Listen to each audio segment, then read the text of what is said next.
The presenting sponsor for OnEducation is Classcraft. We're excited to announce Classcraft's new story mode, which makes it easy for educators to harness the power of stories. Episodes 1 and 2 of Season 1 are ready for you and your students to play today, and it's completely free. To learn more about Classcraft and the new story mode, simply visit classcraft.com/oneducation. Can I call you Professor Irvin? Are you going to make them call you Professor Irvin?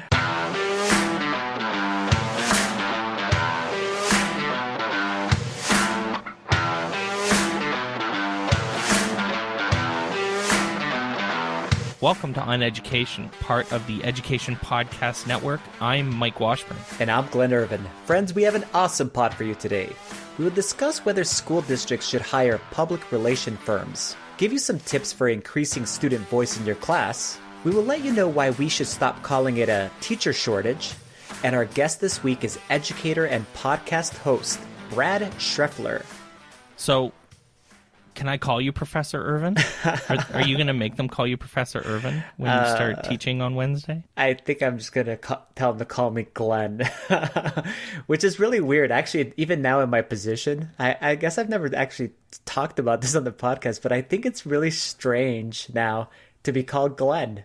All of my career, I got called Senor or just Irvin because I was a coach. So everybody just said, like all my athletes always just called me Irvin or coach or whatever. So Glen was a name that, my wife called me and my parents used, or my friends, I suppose, too. So it's interesting. So yeah, I guess I'm just going to tell them to call me Glen. Professor Irvin, though, does sound pretty awesome. No. I really like that. I'm Professor Irvin. Thank you very much. Yes, exactly. Yeah, correct them. Don't call me Glenn. It's right. Professor Irvin. Yes. Irvin. Kind of full of myself for a 1.5 credit hour class that I'm teaching. That's so funny. Yeah. I'm super happy though. It's going to be exciting. It's a class for teachers. Students that are going to become teachers, so pre-service teachers, and it's about technology and using it in your classrooms. And I'm super happy to talk with them and can make connections with them and kind of give them an idea about all of the potential, but also tell them that that technology isn't always the answer. And we've talked about that before on the show. Sure. And so I want to make sure that they understand that too. That some things are better left to just traditional types of assignments rather than trying to push some kind of technology just for technology's sake. So shoehorning it into something. Yeah, exactly. So I'm super excited about being able to do that, the opportunity. And it's for this semester, like I said, it's only a credit and a half. But hey, they have a 3-hour audience. So it's like a 3-hour class. So it's every other week. So I'm super excited and I'll let you know how it goes. I mean, it's a neat opportunity, right? Absolutely. So, I mean, it's progression. It's the next step. It seems obvious to me. So, I'm excited for you. I'm excited for those students who get Professor Irvin in their class. And there's nothing bad about this. It's all good. Other than, I guess, just more work. But fun work, but rewarding work. Yes, exactly. For sure. Keeping on, I guess, with some cool stuff coming out of your neck of the woods there. You posted actually on Twitter the other day a video that was done by your school district. It was. That is fantastic. Tell us about it a little, I guess. So there's a video, and actually there's 2 of them. I posted the second of a series of videos that our district has hired a PR firm to put out. And they're just very compelling and really tell a great story about all of the things that are happening at our district in a very short period of time. Because we know, even as podcasters or whoever might be, that if you're out there, that people's attention spans nowadays are very short. So you need to get your message out quickly, compelling. It needs to be clear as far as what you're doing. And then that's what these messages do. And that's what these PR companies have. They do a great job of. I think this video might be 1 minute and 30 seconds. And there's so much packed into that video that you leave you leave from watching the video with a good feeling inside. And it already has 1,500 views for a district our size, which we're pretty good size. I mean, 400 students per class or around there, but it's not humongous. So to already have 1,500 views, and it's our parents basically that are viewing this, it's a great thing for the school district. So my question out there was, should we be hiring these public relation companies at all of our districts? And I was having a conversation with a colleague and really just emphasizing the point that we have to sell ourselves to the public. They have to know what our message is, what are we doing at the school. And then sometimes it involves these types of things, these types of endeavors where you hire professionals to do it the right way so that the message is clear and it gets out. Because, especially as we've talked on the show before, in the United States, we have to, a lot of the times, go to our local district and ask them for money. And it all relates to a vote up or a vote down. And this specific school district has, in the past 2 years, levies have been rejected. And so on the votes have been voted down. And these were needed to be able to go ahead and purchase a new building, for example, or facilities or whatever it might be. So I think it's just a really smart move by an administrator, in this case, our superintendent. But I know that other school districts are doing the exact same thing, and I applaud them for that, because you need to get your parents, all of your school board members, and everybody else behind you, and the voting public behind the school and its message, and then in order to be able to pass those votes, but also to support the school in a variety of ways. So I think it's a great thing. We'll make sure we link that video, because I think it's a great way to do business, as far as even in public schools. I think you've nailed the first point that I would make on the head, and that's that in a world where, like, schools and school districts are in the news almost always only when it's bad. Exactly. And so when, so that brings me to something I've been thinking about this a ton since we met him and talked to him. Joe Sanfilippo, his keynote, is all about defining your narrative. Yes. As a teacher, as a district, as a school. Define the narrative, or other people will do it for you. It's exactly what he says. Yes. And so it's like, do you want the story of your school district told by other people, and it not be told the way that you want it to be told, or not be told about all the successes and all the great things you're doing, but only bring up the story of your district when it's something that isn't so great that's happening? This is your opportunity to hone your own narrative, to tell your story the way that you feel is fair and right and inspiring to the community that it serves. Yes. I loved the video. I think it's super well done. I think that makes a huge difference as someone that spends a lot of time both in my day job and, to be honest, on this podcast, thinking about the aesthetics, about the appearance of things, about how it comes across from a production quality point of view. I think that this was a well-made video that was worth the time and the effort, because it's something that you're going to use for years. Hopefully you don't do this every year. Then we might get into an interesting conversation, depending on how much money is being spent. But I'll tell you again, defining the narrative of the district, telling your story, telling it professionally. I'll let that happen all day. I mean, we get PR emails about school districts all the time, to be honest. Yes. And it's usually related to so-and-so company just did like this big thing. Can we tell you that story? So, and they get kind of brought into a narrative that the company that did something with them wants to hone. Yes. But we do get districts that are doing PR.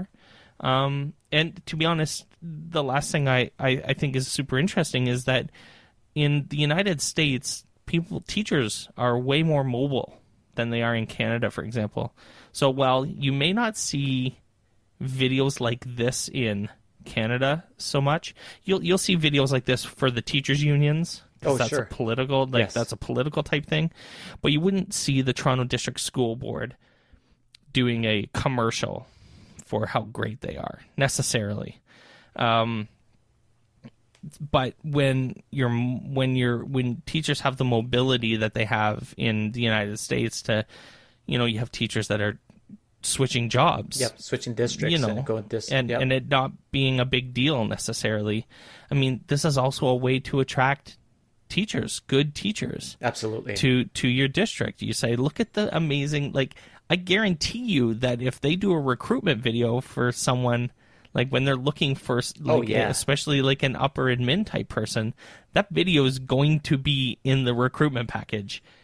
Of course it is. Yes. Oh, absolutely. So, and it's it's what a great way to put out there exactly hard-hitting, exactly what you're doing at your school. It's about all of these things that we want our students to be able to do in their schools, and we show them all of the stuff, and then we show them the students, show them the teachers, and then key words that are part of the entire message, which it just brings it home. And I think it'll make a big difference when people go to the polling booths and they go, are we going to support this district, or are we going to vote this down? And I think a lot of people after watching that will be like, I'm behind the message here and the school and the direction that they're actually headed, which I think again is a great, it's a great move by administrators wherever you might be.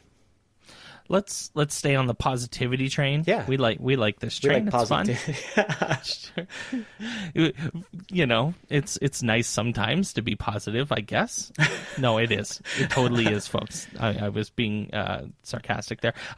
This awesome story of a 13-year-old creating a basically a closet, a pantry of clothes for folks, kids in his school that don't have clothes to wear. I'll tell you, this is a hell of a story. This makes me feel so happy. It's such a great story to read. Yeah, it's a kid, Chase Nealand Square in Louisiana.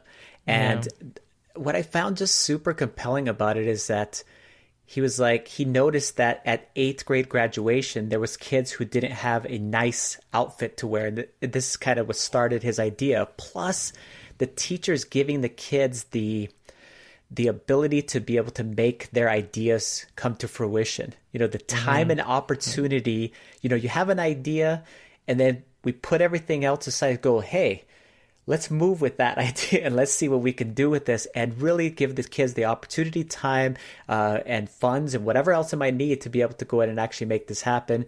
And this student basically has started something that will continue now as a tradition as far as in the school, whether it be giving clothes that are more a better type of outfit that you might wear for a graduation or something more formal, or school supplies or whatever it actually might be.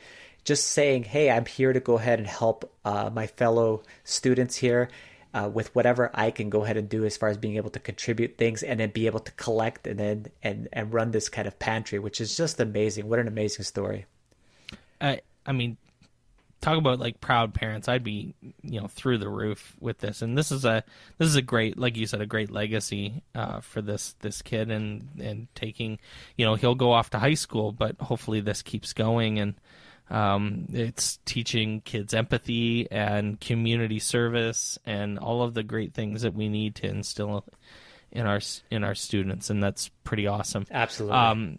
Speaking of awesome, I mean, have you seen how many views this video got on Twitter? So this video by Stacey Lamb, we'll link the Twitter post in the show notes, but it's got 1.7 million views. I think it went on, but I think BuzzFeed. It got BuzzFeeded. 1.7 million. It's amazing. It's basically a video of her classroom, which is pretty stunning, to be honest, with decorated like a Hogwarts classroom with a lot of tons of just Harry Potter type things, very thematic, a whole wall that's wallpapered like a bookshelf, which is pretty sweet.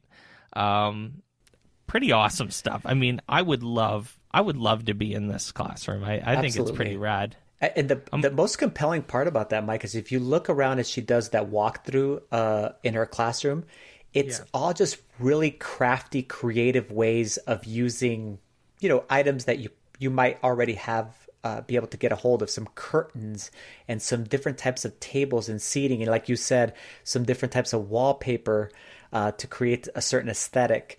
And then just the lighting and the setup of the room make it feel like you're in Hogwarts. Definitely have that ambiance. That she's definitely going for, which I absolutely love. And I like that it definitely seems like a lot of this stuff. Now, I haven't read through the threads and all that. Like, there's 20,000 replies on this. I'm not gonna look through all of that stuff, but it feels like all of this stuff could easily be stuff that you got donated from family members and parents. It's not the stuff that you're getting from like the cool education magazine. It's totally crafty. That are like IKEA style bookshelves and stuff like that. It's old school tables and desks and chairs, which is exactly the style that you would want for this. And I love, like you said, the soft lighting is fantastic. It makes it feel super comfortable in there. I think it's great, and I think that I would love to know how much she spent, because we've talked about the money side of these flexible seating and the flexible classrooms and the pressure that some teachers can feel to have to oh my God, look at Stacy's classroom. How am I possibly ever going to do something like that? But I think that we shouldn't frame this in that way at all. I think we should take a look at this and go, wow, I mean, she really put some passion into this, and she used resources that she could get a hold of, it seems like, to really nail this, like completely nail this, right? I think it's more like, what is that called? Sweat equity. You know what I mean? When people say that's what this totally is, and also just some really interesting craftiness, and then also being super passionate about that theme, because you can just see some little details throughout the entire room where you're like, oh, that's so smart about how you put this here, and then you can tell if you're a Harry Potter fan about why this works. I had to read the comments. I should never read comments, but I read some comments that were negative ones about this entire thing. Yeah, and really, in the end, though,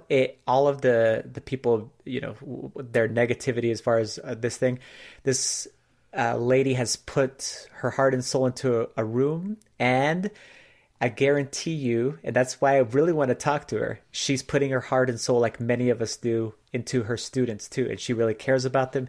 And even if you didn't know the story of the Harry Potter series, which someone's brought that up or whatever it might be, you would get a certain feeling by the end of the year, like, this is a different place. And that's actually the things that the students remember the most, is like, and that's what in my feedback forms, to when my students would give me feedback, they're like, I'll remember this class because of, and it was always things that were just different that you did different things, and you were compelling, and you could show that you were passionate, you loved the class and you loved them, and they'll take that away from what you're thinking. So they're going to remember those moments and those things, and that's what she's trying to do, give them an experience that they will remember.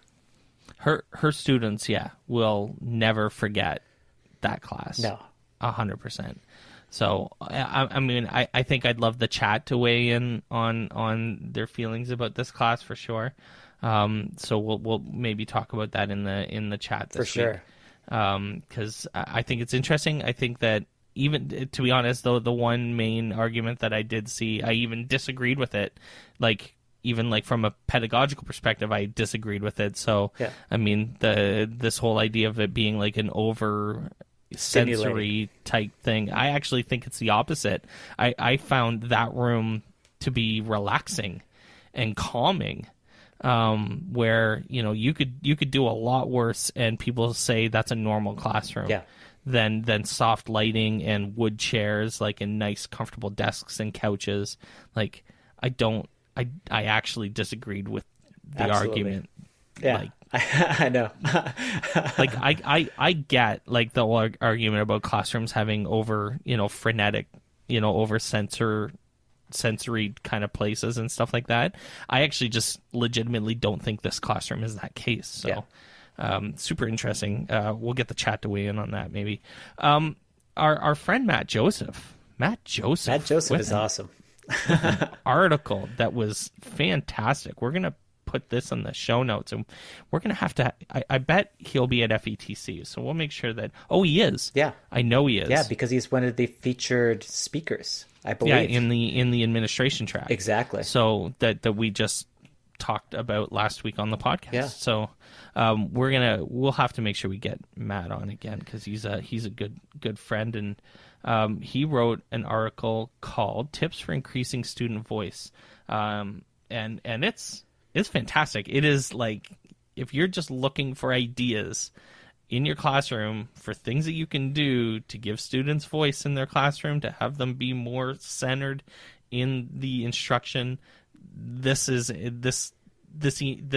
article is what you want. Exactly. And then my favorite part of the article is not only the details for how to give student voice, like a teacher examples for their students, but to also say, hey, administrators, if you actually want this to happen, guess what you can do? You can actually lead by example. He has a section about, for example, making toasts during staff meetings and saying, hey, we can recognize the accomplishments of what are happening throughout the year and really raise the level up of like acknowledging that awesome things are happening. My school does an amazing job. Even before I got there, as soon as I got there, I knew something was different about the staff meetings. Part of it was a celebration, and people basically acknowledging each other and saying, hey, I just want to let you know what you did there and what you did for me. Really appreciate it, and then we do that kind of thing right at the beginning of staff meetings. Really great for culture. Talks about taking a break away from staff lunches, and then also playing games. Why wouldn't you? We play games too, and how often that actually brings you together, and being able to do that as a staff. So just a great article here by Matt. Everyone should read this. He will be a featured speaker at FETC, so we'll try to make sure we have about 6 or 7 reserved slots for folks that are going to be featured at FETC, including just to drop a nice little nugget. We're definitely going to have the keynoters on, so go look at the keynoters, because it looks like it's happening. When we come back, is there a teacher shortage in America, or do people just not want to do it anymore? We think it's probably a little more of the latter, and we'll talk about that next, so stay with us. OnEducation is brought to you by Pick My Kid. Pick My Kid is an automated dismissal solution that cuts car line time in half. It engages parents with the Parent app by being able to change dismissal routines right from their phone. Friends, that means no more front office calls. Pick My Kid is an affordable solution for schools and removes dismissal stress for parents, teachers, and staff. For more information, visit pickmykid.com. That's P-I-K, mykid.com. OnEducation is also brought to you by Taylor Ed. As teachers, meeting the needs of each and every student in today's classroom is time-consuming, complicated, and just overwhelming. Taylor Ed makes differentiation in math effortless through curated resources, smart student grouping, and student insights beyond proficiency. Sign up today using the promo code OnEducation and receive 3 months free on us. Visit taylor-ed.com for more information. All right, welcome back to the podcast, everyone. In addition to the multiple conversations surrounding class size at the start of the year, there are also inevitable articles and hot takes online and punditry about teacher shortages. We're seeing a lot of articles come out about that. We agree that there aren't enough teachers, for sure. But I think, Glenn, we don't agree with the premise that there's a teacher shortage, do we? No, and these articles that we're going to link really do a great job of explaining kind of what the difference between a shortage, which is that's what this is saying, and really just a movement away from the teaching profession, and just basically people saying we can't do this for a multitude of reasons. One of the articles really focuses in on the concept of over-testing and how that's actually pushing people away from education, and how they've done an estimate, economists estimate that we've spent $1 trillion on testing in the United States. Cool. And that's just gross. And we know that this is actually happening, and that we're infatuated with this, and that most of the times it's a very negative thing anyway. It's negative on all kinds of areas. It's negative on the student level. It's negative on the teacher level, and at the school district level. It just brings about negative perceptions. Even if you do well on the tests one year, we already know that it doesn't mean that you'll do well the next year, because the tests are not good indicators of student growth as far as kids being doing well from one year to the next. So really, that is one of the many issues that is basically driving teachers away from the profession. And even kids that are in our schools right now, are they inspired to want to be an educator? And even I've heard educators talk about their own kids. And that's kind of a great conversation for me and you too, is if one of our kids wants to be an educator, would we fully support that, or we would have something in the back of our, in our minds? We both have ourselves and our spouses are educators. And so we're like, should we groom our kids and bring them along and put them into this profession? And again, it's different in Canada. I would say that you guys have solved a lot of problems that we have in the United States, for example, healthcare and other issues too. And your educational system, I would say, is superior in many ways, and it's superior in the way that it treats its educators and its teachers, and the way that you guys pay them at a professional level.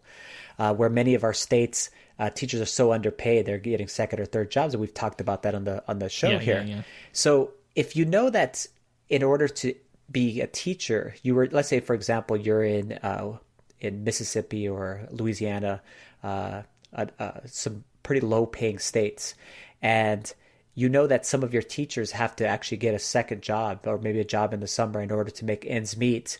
Are you going to encourage your kids to go ahead and go into this profession, where it's hard to even just make a living? Plus, it's a super tough job because there's all of these other factors, not just educating. It's all of this other stuff that's compiled and pounded on you. So we want the best for our own kids, And so are we going to guide them along into this profession that we love? I mean, we obviously love it. We love to talk about it. We love the profession. We want it to be better. But would we actually guide our kids and say, yeah, that's actually a really good decision, Lysander? Or would I say, you might want to think about a variety of other things? That's funny. Maybe kind of explore some different things before you say, yes, I'm going to be an educator like you and mom and dad. And I mean, people might get pissed off at me because of this, that I'm saying this, but it's totally, it's real. That's what I'm saying. And I'm seeing basically that things haven't changed quickly enough, not in the United States. And so there are still really, really bad pay for many people and really bad benefits. There's still over-testing that happens. And there's still a variety of other issues that are happening, throughout the nation. So, should we, tell our kids that we should be doing this? And it's like, it's tough. It's a tough conversation. At minimum, it's a tough conversation. It's not just an easy, yeah, for sure you should do that. I think I lean back on the idea that we need good people to be good teachers, and I'm trying to raise good people. Yes. So, even if it's a hard job in a less than ideal environment, I think that I'm trying to raise the right kids into men that will be awesome role models for future kids kind of thing. So that's a really good message. Yeah. Yes. So I mean, I'm trying. We're both trying really hard. It's not easy, but one of the super interesting things I saw I love the Forbes article because it's totally in my wheelhouse in terms of the style of writing. Yeah. Where it's about the words. And I think the words are important here. Like, I'm a big person on word choice and word precision. I feel like I am the type of person that says exactly what they mean using the exact right word that I mean to use in the time that I use it. And if I don't, I tend to correct myself pretty quickly. And it's mostly because of a misinterpretation or something like that. But he's talking a lot about, like, using the word teacher shortage when shortage means something. And this isn't a shortage. No, it's not. It's not a shortage. It's there are a lot of people that are perfectly capable of being teachers. We're not short. There's no lack of capacity for the quality of person that we're looking for to be a teacher. It's that people don't want to do it. Yeah. It's great. It's because smart people are making choices. And when you are making choices about what job to take in an economy where, you have the choice of being, a doctor or a teacher, you choose doctor, right? Unless you are super passionate about it. And this is like, you feel like you're meant to do that. But when faced with choice and opportunity, you're going to take the thing that provides you, generally speaking, people are going to take the thing that provides you with the highest ceiling of opportunity. This isn't a shortage. We're not lacking in bodies. We're lacking in will to do it, to do the job, to be passionate about it. People just are losing the desire to teach. En masse, it's an exodus. In the other article, they actually refer to it as an exodus. Yeah. As an exodus. It's not a shortage. It is a mass exodus of educators who, when faced with choices and other opportunities, are choosing to do those other things. And that's the problem. And that has a lot to do with, things like class size, we think, anyways, wages. Yes. And it has a lot to do with, it's funny, this tweet that we've come across that we'll link in the show notes, because I think it's totally related to the things that this tweet from, there's an account, Fixing Education, at Fixing Education. And it said, most teachers don't need more advice, forced training, extra tasks. However, they do need support, lower class sizes, fair wages, in all caps, quality PD, to be treated like a professional, less standardized testing, and more prep time. It's a great list. I think it's an awesome tweet that really explains the exodus, that what's happening at the top is happening all of the time, and what's happening at the bottom is incredibly rare. It's the things like, it's the reason why Matt Joseph has to write an article about teaching, about treating treating your staff, with respect, and having like alternative kind of methods for engaging staff in different activities, because it's not happening, or it would be normal. These things are not happening. That bottom part, support, class sizes, fair wages, quality PD, we talk about that all the time. All the time, yes. So, I mean, I think they're related, right? Yeah, absolutely. I mean, just right there, that to be treated like a professional. We talked about that ISTE 2 years ago, that teachers are professionals. To just be treated like other professionals. And that means all of these things. Other professions have all of these things. Fair wages. I mean, that in itself is just a huge one. And the concept of the standardized testing, come on. We need to move past that. And we already know so much data. We already have so much data and so much information about how it just doesn't do what it's supposed to do, and that we need to move on and use the money and the funds for better things. Absolutely.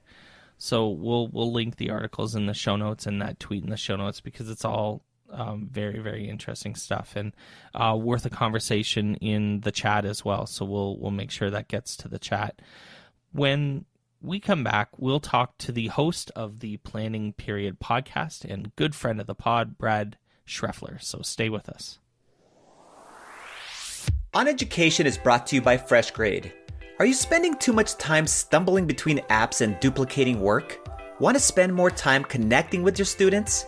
FreshGrade Next has powerful new lesson planning tools that give you the flexibility you need to focus on engaging and inspiring your students. FreshGrade Next is designed for teachers and made for learning. Integrated, simple, and powerful. To learn more about FreshGrade Next and sign up for your free account, visit freshgrade.com. All right, welcome back to the podcast, everyone. Brad Shreffler is a digital instruction coach and the host of the Planning Period podcast, which Glen and I have both had the privilege to be on as guests. We've also had the pleasure of running into Brad at a lot of big education conferences, and we've been able to hang out. So he's become a friend of the pod for sure. Welcome to the podcast, Brad. Hey, guys. Thanks for having me, man. I'm really excited to be here. We're excited to have you. Yeah, man. We love you. I love you guys. Glenn and I especially had a ton of fun at ISTE this year. Playing that card game with John Spike was super fun. You know, John Spike is just one of the funniest people I know. So if anybody ever gets to meet him, Jonathan Spike, this is a guy that you want to hang out with and play games for sure, because he's the game guy. Totally. He breaks out his backpack and it's time to play games. Yep. So, Brad, tell us a little bit more about yourself and your background for us. Yeah, so I was an educator in the classroom for about 6 years, teaching English in 7th and 9th grade.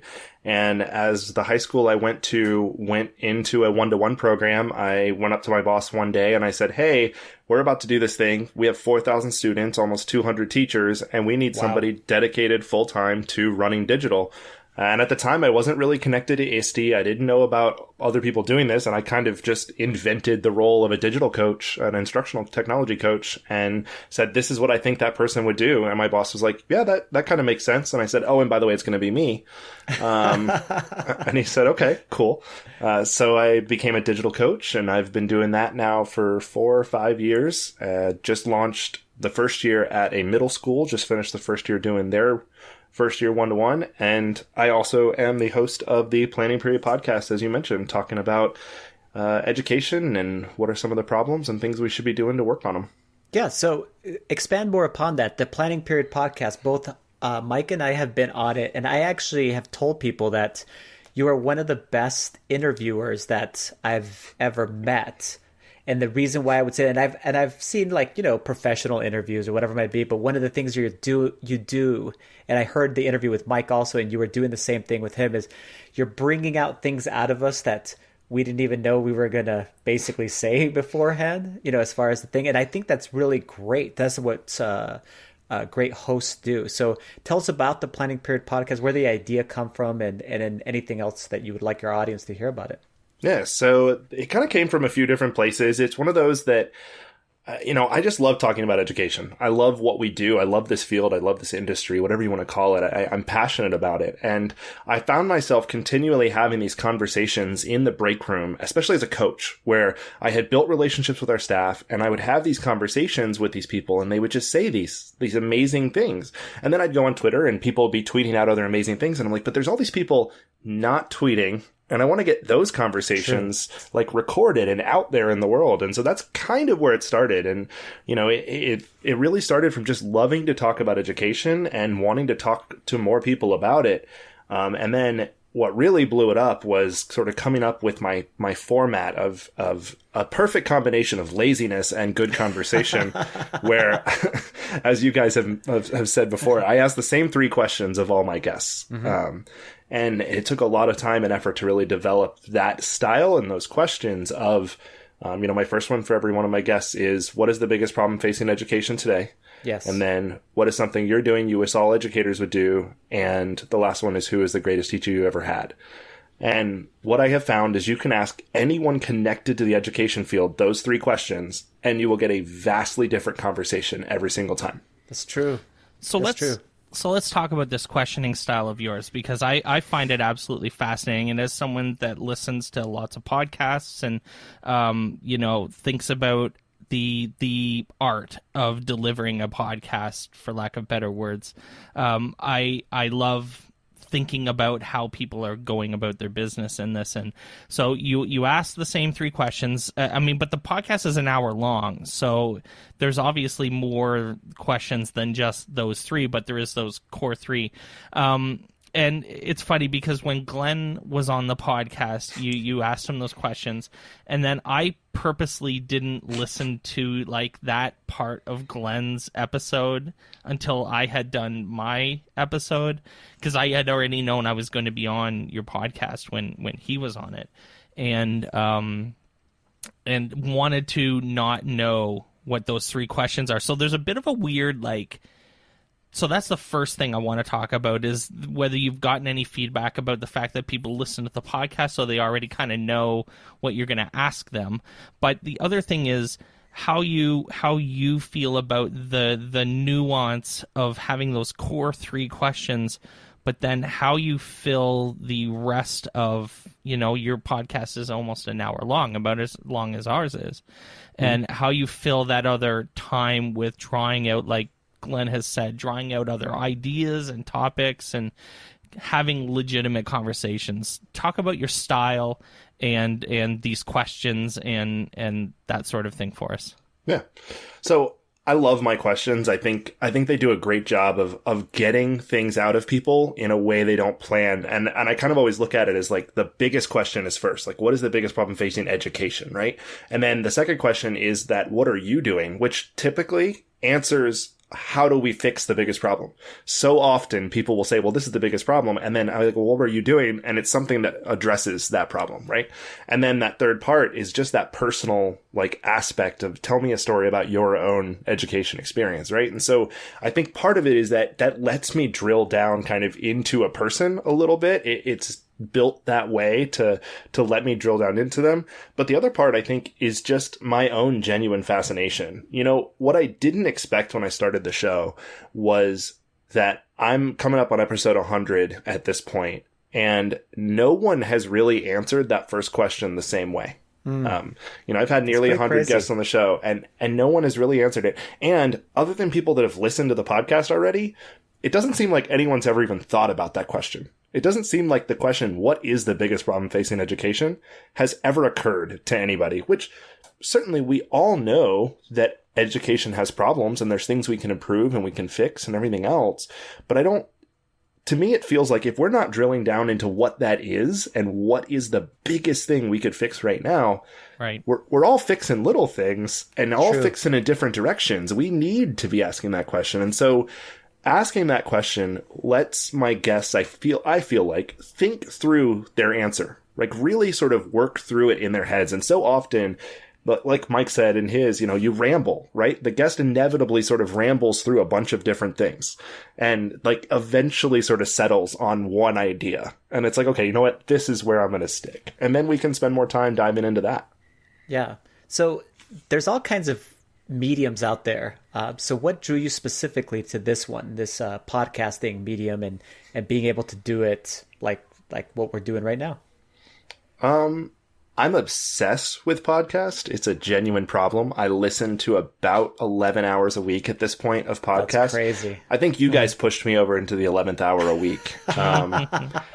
I listen to all of my podcasts at 1.5 time because there's just not nearly enough time to only listen to them. And I still sit with 23 hours of backlog, so I'm always behind. But I'm trying to catch back up again. I just love podcasting. I think there's something about, like we are, I'm sitting here with headphones and it's hearing your conversations in my ears, and getting to hear real people talking about things. And it feels like people. I mean, even before I've met a lot of other education podcasters, I walk up to them and I'm like, you're Mike Washburn. I know you. I listen to you. We're best friends already. And you may not know me at all, but at least I feel like you're my friend because you're right there in my headspace. And I just love that medium. And I love conversation. So it was a good combination of what the two things I'm really passionate about. And it's personal, right? Like you've said that it's a different intimate level of interaction than like a YouTube video, for example. There's lots of educators that do YouTube stuff. It just doesn't seem the same. It doesn't. And as someone who's dabbled in YouTube for a bunch of different things, even streaming, well, I guess that's actually one of the things that's appealing about streaming, right? Is that streaming has that level of connectivity with the audience that is appealing. But definitely I love the fact that it feels like we're generating conversation. I think you like that too, like the conversation starting and the fact that you're building community, right? Well, and streaming is live, right? So streaming, I love streaming. I think it's great. I'm highly supportive of Twitch, and I love that. But it's all live. So it's me as a streamer with 100, 1,000, 10,000 people. And as a viewer, I'm well aware of how many other people are around. Mm-hmm. But as a podcast listener, because it's not live, because it's delayed, and I don't know about you guys, I very rarely listen to podcasts with other people. It's just me in my headphones or me on my car ride. It's just me and the hosts. It's not it's not a whole lot of other people. And yes, other people listen, but in that moment, in my experience of it, it's just me and you. And I think that's why it's so personal for people. It's like Ezra Klein talking to you about the state of democracy, and it's like just you and Ezra. He's blowing your mind. So 100 episodes. So we're actually approaching I think this is episode 93. Ooh. So we're getting very close to 100 ourselves, and are you just over 100 or almost to 100? 99 comes out this week as we're recording, so I'm right there. Very good. Well, first off, congratulations. That's a hell of an accomplishment. Absolutely. That's a big number, and it takes a level of dedication that some people just haven't been able to muster, for sure. So this is a bit of a fun question, but I'm interested in your experience over those 100 episodes.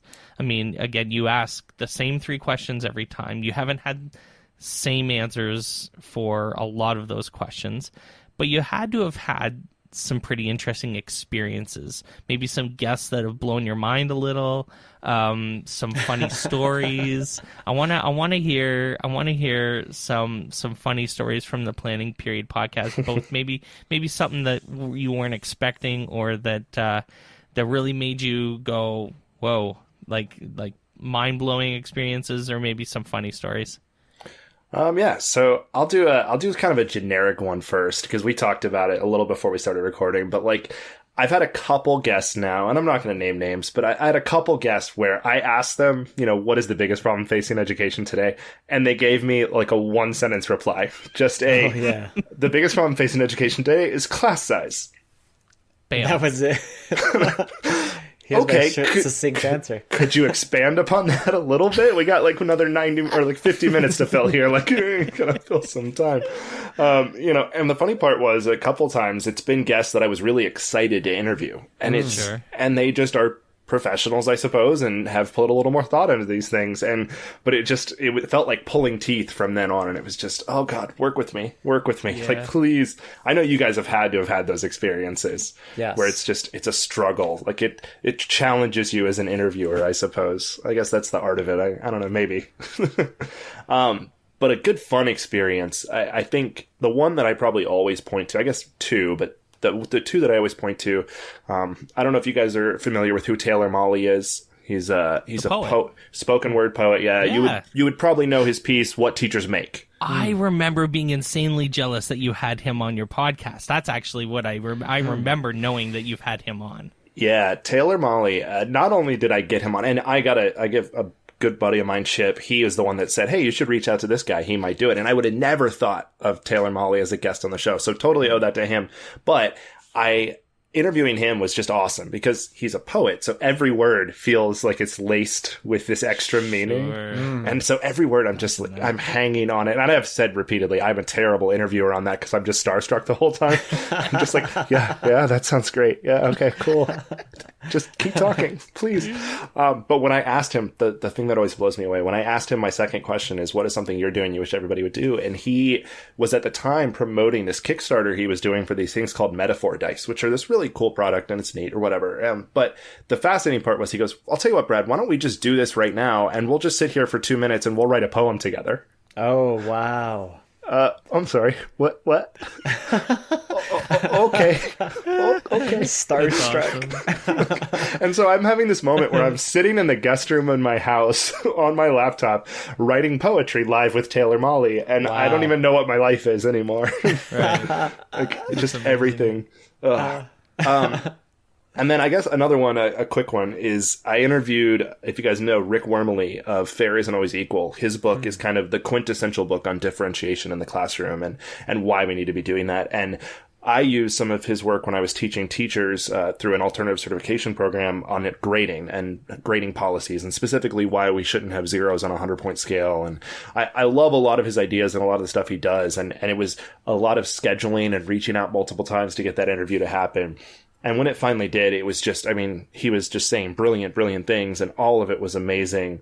But I think my favorite thing he said in that episode at one point is we were talking just about teachers who are not receptive to new ideas, and just specifically people that stand by, oh, he deserves 100 because he didn't do any work. And he says, sometimes I look at people like that and I think, they just misjudged the date of their retirement. And I still love that line because I think about schools I've worked at and I go, there are some people there that definitely misjudge the date of their retirement. That's good. That's amazing. I'm curious. So your answers, and you're talking about Taylor Molly, and it got me thinking about who your dream interview might be. So I have people like on our kind of my top of mind that I would like to have on the show.